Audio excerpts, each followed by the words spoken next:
Yes, darling, you can start. Good evening to one and all present here. Myself, Ms. Darulanta, State Secretary of ABVP Meghalaya, and also a volunteer of My NEP competitions. I welcome you all to My NEP Facebook Live. Education is an important sector in which the future of the nation depend on. The education should not only aim of giving knowledge to the child, but it should also aim to bring about the holistic developments in a child. Keeping this in mind, the implementations of the set education policy, the country policy across the country is the moment's task that needs to be furnished within the stipulated time. As happened in the past, we all know that education policy is being discussed only among the bureaucrats and the government officials. But this time, to take it a step ahead, suggestions were being welcomed from among all the students, the teachers, and educationists. To make the citizens aware of the National Education Policy 2020, Vidya Bharati Sangathan has taken and come with the initiative of My NEP competitions to give the awareness to all the citizens to reach each and every corner of our country by giving the different competitions to all the students. So moving ahead, I also welcome Sridhar sir, Srivastava sir. You are a joint director, National Councils and Education Research and Training, and also a chairman of National Institute of Open Schooling. You have also work experience as a lecturer in statistics, Gandhian Institute of Study, Varanasi, and also a faculty of science in Mahatma Gandhi Chitragood Gramodia Vidyalay MP.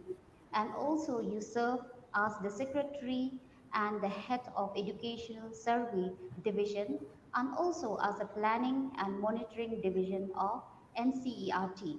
I welcome you, sir, to my NEP Facebook Live and I request you to please address us on the topic of National Education Policy 2020 Holistic Developments in the School Education.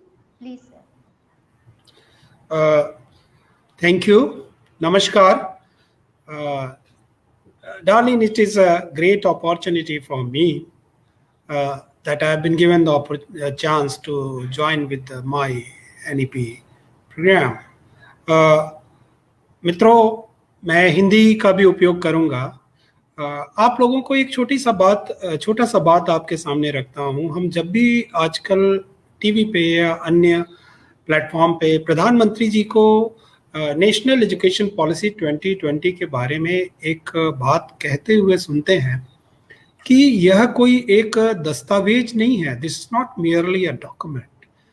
This is the aspiration of 130 crore people in this country. ये 130 करोड़ के आबादी का एक aspirations है, उनका उत्साह है. तो ये बात को जब हम मनन करें तो हम थोड़ा ये भी सोचें कि आखिर हमारे प्रधानमंत्री जी इस बात को क्यों कह रहे हैं. तो यहाँ पे मैं आप लोगों के सामने एक दो छोटे छोटे प्रश्न खड़ा कर रहा हूँ, क्योंकि आप सभी युवा इस कार्यक्रम से जुड़े हुए हैं.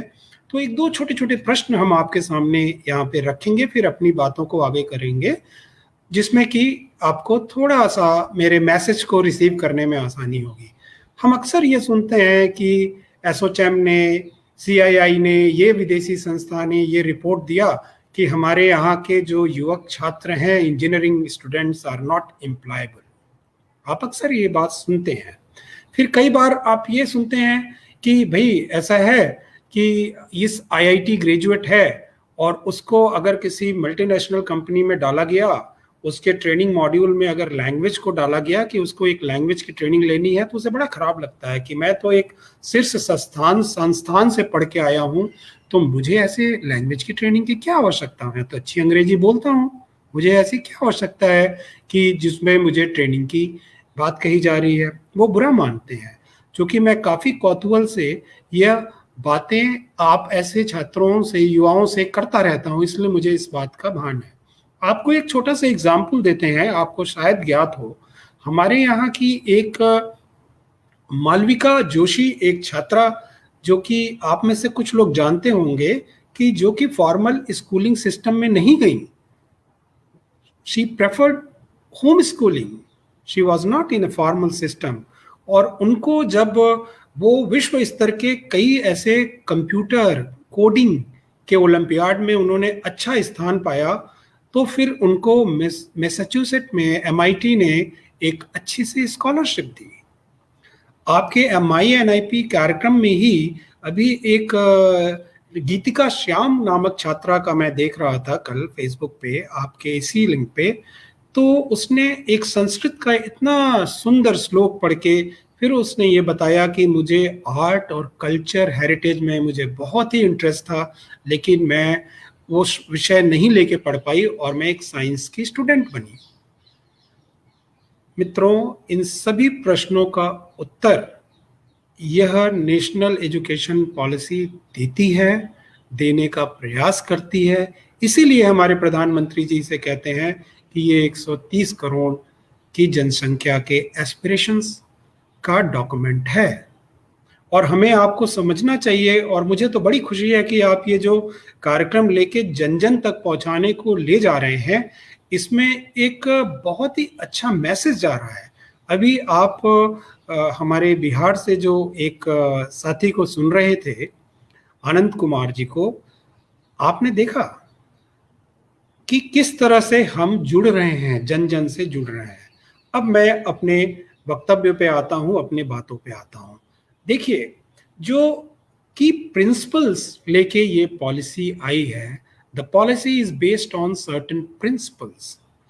A few of them that I want to reiterate before you all are like this. The first principle is that we have to promote the flexibility, diversity of the local content and context.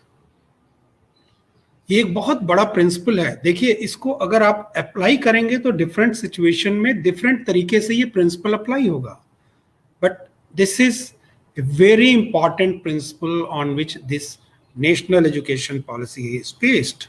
Second point मैं आपको बताता हूं कि this policy says that we have to emphasize on competency. We have to move ahead from rote memorization and simply preparing or learning for examination. There has to be learning outcome. There has to be real achievement of learning in the child. एक और बहुत important बात ये जो कहती है एक principal के रूप में, वो ये है कि कम्युनिटी पार्टिसिपेशन हो. We should encourage philanthropic cooperation support, be it from private sector और फ्रॉम द पब्लिक कम्युनिटी. अभी आप एक एग्जाम्पल जस्ट देख रहे थे आनंद कुमार जी का जो बिहार का, वो आप खुद देखें, ये प्रिंसिपल में फिट होता है कि संस्थाएं अपना कार्य कर रही हैं, लेकिन समाज से एक सामान्य सा व्यक्ति कितना बड़ा महती कार्य लेके आगे बढ़ा हुआ है. और जो उन्होंने कहा कि उनके पास ऐसे छात्र आते हैं जो कि सामान्य हिंदी में भी नहीं बात कर पाते, लेकिन उनके अंदर इतना पोटेंशियल होता है, उसको वो पहचानते हैं और उनको नर्चर करते हैं और आगे पढ़ाते हैं. और आज वो विश्व पटल पे भारत का नाम करने लायक वो छात्र हैं. आज करेंगे, आज नहीं तो 5 साल बाद करेंगे. तो मैं आप लोगों से ये कुछ 2-3 प्रिंसिपल की जो बात कही, ये पॉलिसी का बेसिस है. अब मैं आपको एक बहुत ही इम्पॉर्टेंट बात और आपके सामने, चूंकि समय की उपलब्धिता के अंदर ही मैं अपनी बातों को रखना चाहूँगा. स्ट्रक्चरल चेंजेस तो आप सभी जान रहे हैं कि 5+3+3+4, जिसमें हमने पहले 3 से 6 साल, 3 साल और 7वीं 8वीं साल, ये 5वां साल को हमने माना है 3 years of pre primary plus class 1 और 2. तो इसमें क्या है कि ये बच्चे को एक फाउंडेशनल लिटरेसी न्यूमरेसी का एक अंतराल होगा, जिसमें बच्चे को हम ऐसी लिटरेसी के लायक बना देंगे कि वो जीवन में अपने दैनंदिन कार्यों के लिए सक्षम हो, आगे वो जिस विधान में जाए, जिस विधा में जाए। आपको एक मैं छोटा सा एग्जाम्पल दूं कि बहुत ऐसे भी लोग हमारे सामने मिल जाते हैं जो वो नंबर की बात तो करते हैं, उनको आप कोई हिसाब दीजिए वो हिसाब तो करते हैं, लेकिन जब उनको आप कोई ऐसा अंक लिखने को दें और उसमें बोलें कि इस अंक को लिखिए, तो वो बेचारे हमारे साथी सक्षम नहीं होते हैं। तो सरकार ने इसको बहुत ध्यान दिया है कि जो हमारे ये शुरू के 5 साल हैं, इसमें फाउंडेशनल लिटरेसी और न्यूमरेसी को बहुत ही अच्छे तरीके से उसमें उस छात्र और छात्रा को निपुण करना है। उसके बाद हमारा 3+3+4 एक चौथा चरण जो 4 है, उसके बारे में आज मैं आप लोगों से चर्चा कुछ विस्तृत रूप से करना चाहता हूं, क्योंकि हमारे साथ यहाँ पे युवा जुड़े हैं जो स्नातक स्तर, परास्नातक स्तर पे अपना अध्ययन अध्यापन कर रहे हैं, और बहुत ऐसे छात्र भी जुड़े हैं जो कि हमारे अब तक के सिस्टम के हिसाब से सेकेंडरी और हायर सेकेंडरी के स्तर पे अध्ययन अध्यापन कर रहे हैं। आपको पता होगा कि ये सेकेंडरी और सीनियर सेकेंडरी स्तर को हम अब सेकेंडरी बोल रहे हैं। न्यू एजुकेशन पॉलिसी ने इसको 4 ईयर का 5+3+3+4 में ये जो हमारा चौथा चरण है 4 ईयर का है, जिसमें 9, 10, 11, 12 मतलब 15, 16, 17, 18 इतने वर्ष के जो बच्चे हैं उनके लिए ये अभी सोचा गया है। अब जो इसमें न्यू एजुकेशन पॉलिसी जो ला रही है साथियों, वो एक बहुत ही अच्छा सा आयाम लेके लाया गया है कि ये जो चरण है, इस चरण में हम छात्राओं को competency based teaching learning process में इन्वॉल्व करेंगे।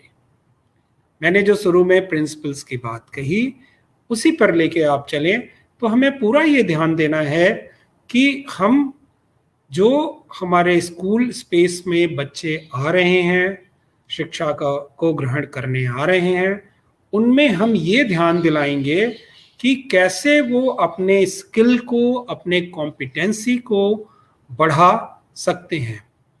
और इसके साथ साथ जैसा कि मल्टीलिंगुअल एजुकेशन की बात इस नेशनल एजुकेशन पॉलिसी ने कहा है, इसमें बहुत ही अच्छा जो एक हमारे सामने एक उद्देश्य रखा गया है और सभी हम मिलजुल के उसमें काम करने वाले हैं, उसमें यह है कि छात्र को उसकी जो होम लैंग्वेज हो, प्राइमरी स्टेज पे मदर टंग, उसके ऊंचे स्तर पे जाके होम लैंग्वेज हो, उसकी सराउंडिंग की लैंग्वेज हो, उसमें हम उसके अध्ययन अध्यापन की व्यवस्था रखें। देखिए, इस बात को जब हम कहते हैं तो इसके साथ इम्प्लीमेंटेशन की भी कई बातें जुड़ जाती हैं। और यहाँ पे आप पॉलिसी में देखें, चैप्टर 8 में कितने अच्छे तरीके से कहा गया है कि कैसे हम स्कूल कॉम्प्लेक्सेस को, स्कूल के क्लस्टर्स को कैसे हम अच्छे तरीके से इन सब विचारों और सुधारों के लिए उपयोग में ला सकते हैं। इतना ही ज़्यादा भविष्य को सोच के ये पॉलिसी बनाई गई, जिसमें देखिए यहाँ तक सोचा गया कि अगर 2 राज्यों के बॉर्डर का कोई डिस्ट्रिक्ट है, जिसमें अक्सर ऐसा होता है, आपने इसको महसूस किया होगा कि एक राज्य की सीमाओं के कुछ ऐसे ब्लॉक, जनपद, क्षेत्र होते हैं जहाँ पे दूसरे राज्य की भाषाओं को बोलने वाले वासी भी होते हैं। उनका छात्र है जो कि इस राज्य में रह रहा है, अगर उसको उसके मदर टंग, उसके होम लैंग्वेज में एजुकेशन देना है तो राज्य मिलके एक दूसरे का भी सहयोग कर सकते हैं, जिससे कि वहाँ से भी कुछ टीचर्स आके, या इस यहाँ के टीचर उन राज्यों के साथ कैसे प्रशिक्षित होके भी उस भाषा में शिक्षा को प्राप्त कर सकते हैं।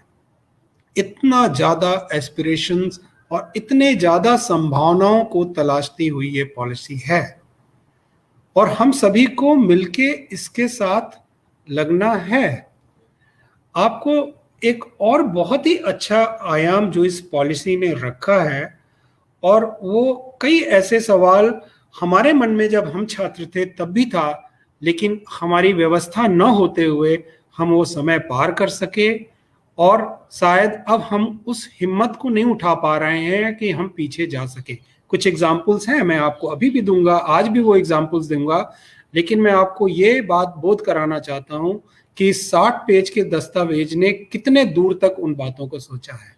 मित्रों, मैं आप लोगों से एक अनुरोध करूंगा कि जो चैप्टर 4 है, जो बात कहता है कि हम क्या करिकुलम और कैसी पेडागोजी, क्या पाठ्यक्रम होगा और किस तरह के शिक्षा और टीचिंग लर्निंग प्रोसेस को लेके हम आगे पढ़ेंगे। इसमें एक आपका जरूर आप उस पैराग्राफ को पढ़ेंगे 4.9, जो कहता है एम्पावर स्टूडेंट्स थ्रू फ्लेक्सिबिलिटी इन कोर्स चॉइसेस। मैंने आपको कहा था, हम भी जब छात्र थे तो कई बार हम सोचते थे कि हम 11th-12th पे हम ये विषय तो लेना चाहते हैं, लेकिन ये विषय मुझे मजबूरी में लेना पड़ रहा है। और आप इसी चैप्टर में जब आगे इसके पूर्व के जब पैराग्राफ्स को देखेंगे तो वहां कहा गया है कि there will be no hard separation between different stream. कोई भी ऐसा हार्ड बाउंड्री नहीं है। करिकुलर, को करिकुलर, एक्स्ट्रा करिकुलर, ये शब्दों का अब कोई स्थान नहीं है। एक छात्र 11वीं में मैथमेटिक्स पढ़ सकता है, उसको बहुत ही अच्छा हिस्ट्री लगता है, हिस्ट्री पढ़ सकता है, उसको संस्कृत लैंग्वेज पढ़ने की बड़ी इच्छा है, उसे कन्नड़ लैंग्वेज पढ़ने की बड़ी इच्छा है। 11वीं 12वीं में एक छात्र है, उसने मैथमेटिक्स लिया है, फिजिक्स लिया है, उसको कन्नड़ साहित्य में बहुत रुचि है, उसे हिंदी साहित्य में बहुत रुचि है, उसे किसी लैंग्वेज में जो कि नॉर्थ ईस्ट की लैंग्वेज है, जो कि लैंग्वेज हम आज समझ रहे हैं कि वो लुप्त प्राय की तरफ जा रही है, उसके लिए कार्य करने की बड़ी इच्छा है, उसे लिंग्विस्टिक में बहुत इंटरेस्ट है, तो वो फिजिक्स और मैथमेटिक्स के साथ ले सकता है। आपको एक उदाहरण दूं, आज ही मुझे किसी शिष्य अधिकारी द्वारा बात पता चली, मुझे बड़ा एक क्षोभ का भी बोध हुआ। शिकागो में उन्होंने बताया कि उनका पुत्र मास्टर्स कर रहा है मैथमेटिक्स के साथ और आपके फाइन आर्ट्स के साथ मास्टर्स कर रहा है, मैथमेटिक्स एंड फाइन आर्ट्स। तो आप सोचें, हमारी व्यवस्था में तो अभी तक की शिक्षा नीतियों ने इस पे विचार नहीं रखा था, नहीं किया था। आज नेशनल एजुकेशन पॉलिसी 2020 हमारे सामने इन रास्तों को खोल रही है। तो आप देखें कि इसीलिए हम कहना चाहते हैं कि ये 34 वर्षों के बाद आई जो नीति है, इस नीति ने भविष्य को कितने दूर तक सोचा है।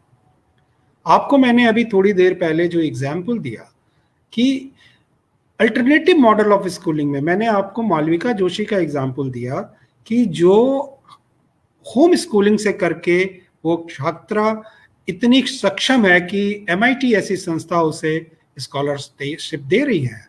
हमारे यहाँ की व्यवस्थाओं में ऐसा क्यों नहीं है? हमें बिल्कुल सोचना चाहिए। आपको मैंने एक एग्जाम्पल दिया गीतिका श्याम का कि जो छात्रा संस्कृत के इतने अच्छे शुद्ध श्लोकों को पढ़ रही है, जिसने आर्ट और कल्चर की एक मानी हुई वो विधा को जानने वाली छात्रा है, लेकिन उसने कहा कि मुझे यह अवसर अपने विद्यालय स्तर पे नहीं मिला कि हम इसमें ही आगे बढ़े, मुझे फिजिक्स, केमिस्ट्री, मैथमेटिक्स पढ़ना पड़ा, साइंस पढ़ना पड़ा।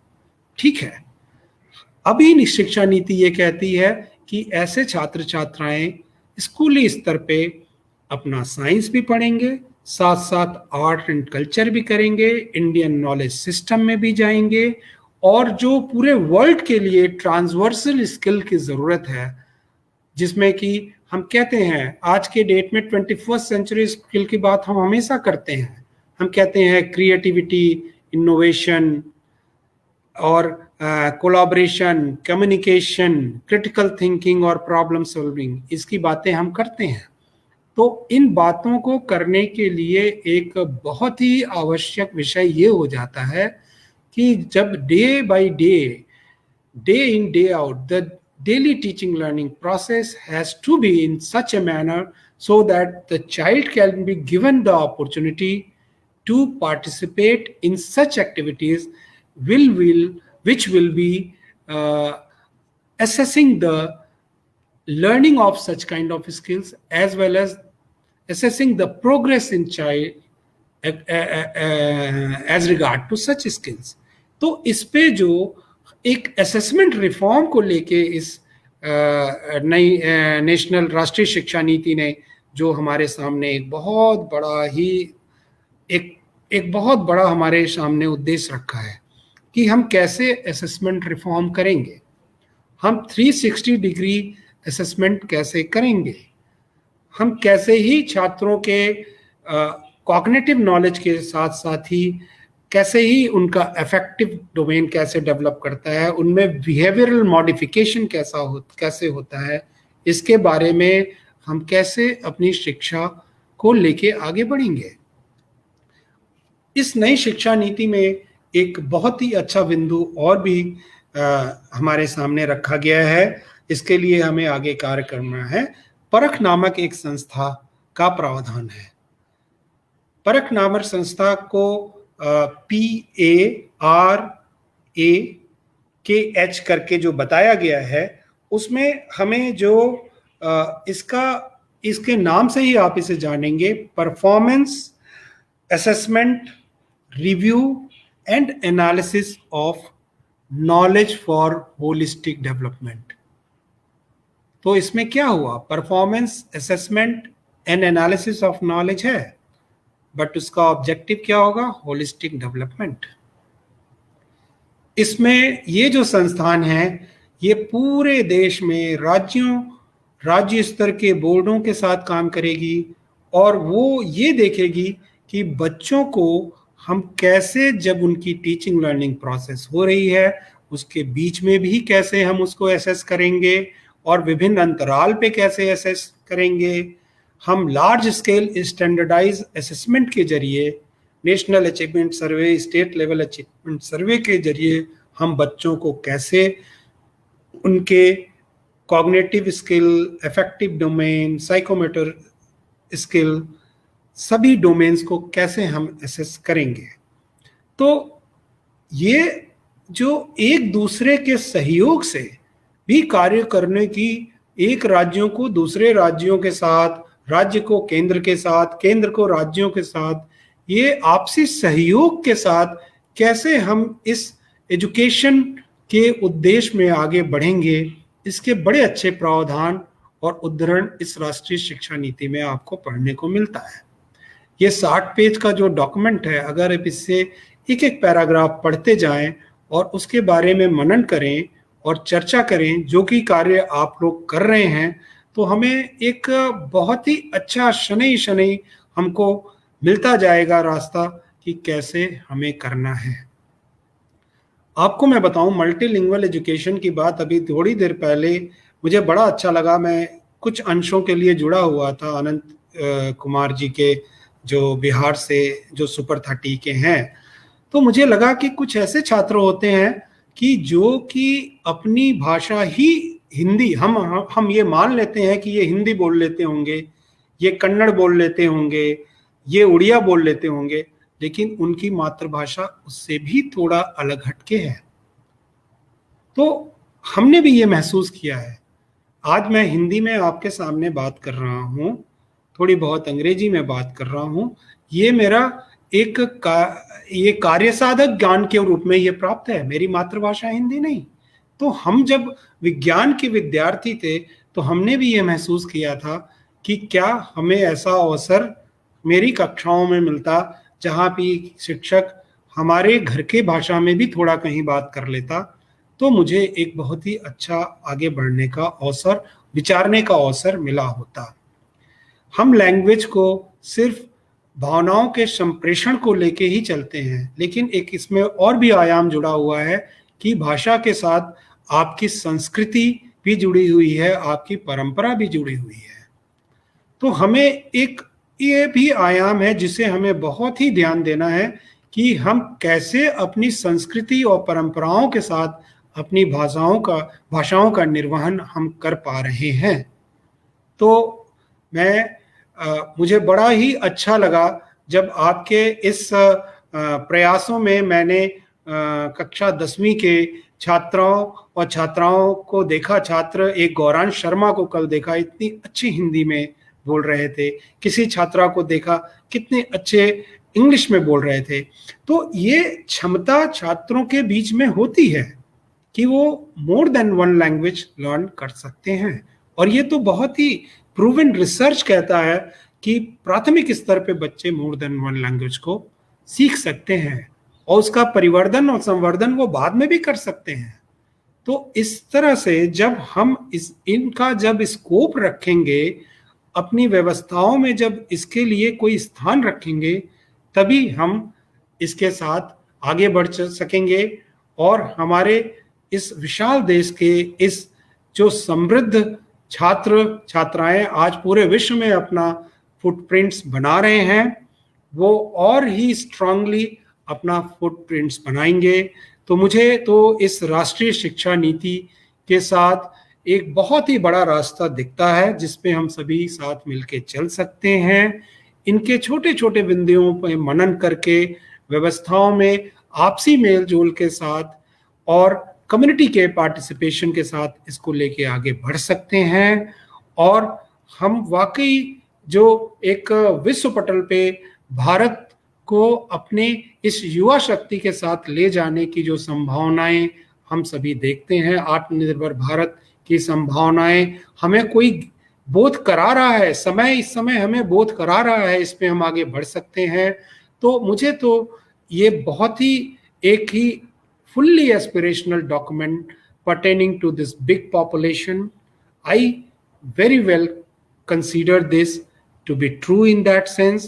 And these efforts that you people are making under the aegis of Vidya Bharati and my NEP efforts that you people are making, and we are finding that every day more and more number of students are coming in, joining in. So we have a very, very bright road ahead. We will move ahead on this road. So thank you. Thank you, sir.